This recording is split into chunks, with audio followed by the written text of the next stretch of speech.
Introduction to economics, ठीक है ना, चैप्टर फॉरम PDF से। सो इसमें क्या है, द टर्म और the word economics come from the ancient Greek word, ठीक है ना। और इकोनॉमिक्स हाउस होल्ड इसका मतलब होता है, and nomos means management, customs और लॉ। दस the term economics literally means management of house holds. Economics as a scientific discipline that studies the production, distribution and consumption of the goods and services, ठीक है ना। और basic चीज़ें हैं इसमें से। Micro economics and micro economics में difference देख रहे हैं। माइक्रो इकोनॉमिक्स जो होता है ना, MA वाला, may be defined as that branch of economics analysis which studies the behaviour of all the units combined together, not of one particular unit, ठीक है। इनका एक जो टेबल दिया है माइक्रो इकोनॉमिक्स और MA माइक्रो इकोनॉमिक्स वाला, MI वाले में क्या है ना, individual economic agents, aggregates and average अपना माइक्रो में आता है। जनरल प्राइस लेवल अपना क्या है, लेकिन हाँ एक चीज़ है, माइक्रो वाले में ना प्राइस थ्योरी ऑल्सो नोन होता है, और मैक्रो वाला also known as income theory, ये याद रखना है। और जो माइक्रो वाला होता है, deals with the process of price determination in case of individual products and factor of production. और मैक्रो वाला है, it deals with general price level in economy. और माइक्रो वाला it takes account small components of the whole economy. और macro वाला it takes consideration of the economy of country as a whole. और general price level क्या होता है, it is weighted average of price of all goods and services in a economy during a given time interval normalised relatively to some base year. It is represented by different indices like CPI and WPI. Interdependence of micro economics and micro economics, इसमें क्या है कि rise in inflation मतलब micro effect will cause the rise in cost of production leading to rise in prices which consumer will pay, micro effect होता है ये। Understanding micro MI वाला micro economics. So demand side of economics, goods and services are supplied only when they are demanded. The law of demand explains the relationship between the price of the commodity and the quantity demanded. ये जो graph दिया है ना उसको अच्छे से देखना है, ठीक है। एक्सेप्शनल डिमांड कर्व इसको कहते हैं। एक्सेप्शनल डिमांड कर्व मतलब उल्टा डिमांड कर्व का हो जाता है। इसमें वेबलेन इफेक्ट अपना कॉन्स्पिक्यूअस कंजम्पशन या फिर लग्जरी गुड्स अपना क्या होता है, means spending of money on luxury goods और services to display financial power. मतलब लग्जरी गुड्स को हम लोग कॉन्स्पिक्यूअस कंजम्पशन भी कहते हैं या फिर वेबलेन इफेक्ट भी कहते हैं। Demand for Veblen goods increases with the rise in the price. और रोलेक्स वॉच और Rolls Royce is desirable because their high price and associated status symbol. Giffen goods क्या होते हैं, are goods with the unique characteristics that are increase in the price, actual increase in the quantity of goods that is demanded. Type of inferior goods क्या होता है, without a substitute. Speculative effect क्या होता है, reverses the demand curve due to expectation of certain future events. Determinants of demands अपना क्या होता है, एक substitute अपना देख लेते हैं। substitute goods क्या होते हैं, are pair of competing goods which in the opinion of buyers can replace each other, ठीक है ना। For example if tea is costly buyer can may drink coffee. Complementary goods क्या होते हैं, are pair of goods that are interdependent or compatible. फॉर एग्जाम्पल ब्रेड एंड जैम, टी एंड शुगर, ये कंपैटिबल होते हैं, एक दूसरे के इंटरडिपेंडेंट होते हैं। इलास्टिसिटी ऑफ डिमांड क्या होता है, elasticity if a small change in one variable brings a huge change in the other then it is highly elastic.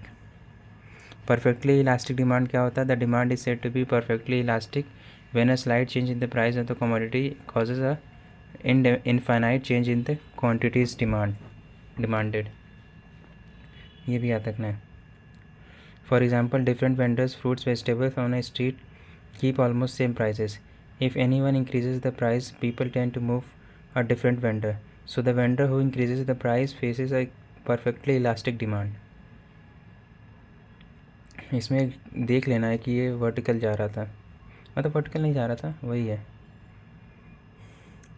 और अब हम देखते हैं परफेक्टली इन इलास्टिक डिमांड क्या होता है, when there is no change in the demand में कोई चेंज नहीं आ रहा है। For a product due no change in the demand for a product due to the change in the price, ठीक है। और then the demand is said to be perfectly inelastic, no change in the demand when change in the price.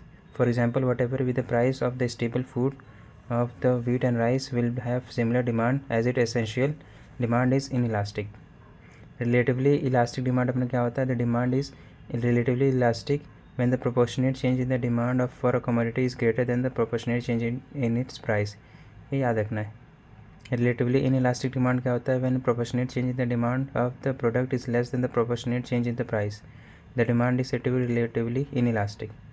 ये जो भी elastic inelastic याद कर लेना है। यूनिटरी इलास्टिक डिमांड क्या होता है, the demand is unitary elastic when the proportionate change in the price of product result in the same proportionate change in the quantity demanded। Opportunity cost and demand क्या है, you lose something by choosing over one other. ठीक है ना। Supply side of economy के बारे में देखते हैं। मतलब अभी जो इलास्टिक इलास्टिक वाला था ना, उसको अच्छे से देख लेना है। और सप्लाई साइड ऑफ इकोनॉमी क्या है, supply is the quantity of the commodity that an individual firm is willing to sell at a particular price. The law of supply can be stated as if the price of the commodity increases, its quantity supplied increases, and if price of the commodity decreases, quantity supplied also decreases, provided that other variables remain same। Determinants of supply में क्या होता है, prices of the commodity supplied, production cost including labor and material cost, taxes, objectives of the firms। Elasticity of supply अपना क्या होता है, elasticity of supply measures the degree to which the quantity supplied responds to price changes। Relatively elastic supply अपना क्या होता है, 1% change in the price of the commodity causes more than 1% change in the quantity supplied to the commodity। ये relatively elastic supply होता है। ठीक है, इसको याद रखना है।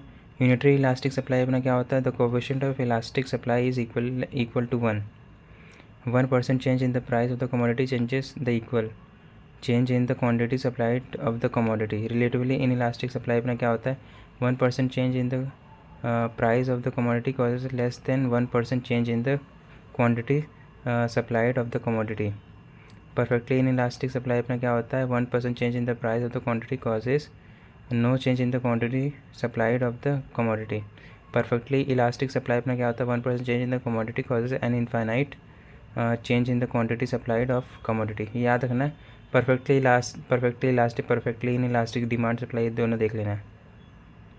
ठीक है, अब हम देखते हैं मार्केट इक्विलिब्रियम एंड कंपटीशन के बारे में। So market equilibrium is an ideal situation where the quantity demanded is equal to quantity supplied. The equilibrium price is the price at which the producer can sell all units he wants to produce and the buyer can buy all units he wants. ये देख लेना equilibrium curve वगैरह जो बना है। और based on the competition present the market can be classified into perfectly competitive market and monopoly. मतलब competition के बेस पे markets can be classified as perfectly competitive markets, monopoly market, imperfect markets में monopolistic competition, oligopoly होता है, monopsony. In perfectly competitive markets participants are high, both buyer and sellers and so products have many substitutes। in monopoly वाले में क्या होता है, buyer are many but the seller is one and so the product has no substitute or no close substitute। monopolistic competition क्या होता है, is characterized by industry in which the many firms offer products or services that are similar but not perfect substitute। for example, in spite of several mobile phones manufacturer, Apple iPhone still shares a monopolistic competition। Monopoly क्या होता है, is a market where there is only one buyer even though there are many sellers. Defence industries the Indian government is the only buyer. ये जितने भी ना, इनको अच्छे से थोड़ा सा ध्यान दे के पढ़ना है। Some basic terms in the economics क्या होता है, price it is the money value of the goods and services. Cost क्या होता है, cost refers to the expenses incurred to produce or acquire a given quantity of goods. Income क्या होता है, income represents the amount of monetary or other returns.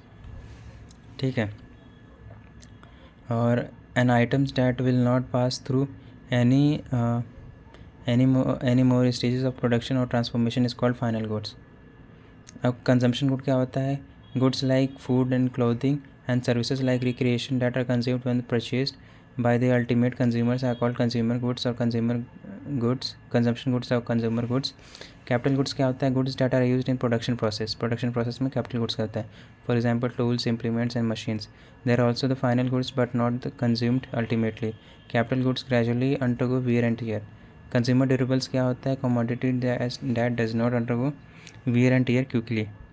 और fixed asset क्या होता है? Fixed asset are assets that are used in the business for more than 1 year, 1 accounting year. Fixed assets, technically referred to as depreciable assets, tend to reduce their value once they are put to use. Fixed assets are subject to decline in the value, and this decline is technically referred to as depreciation.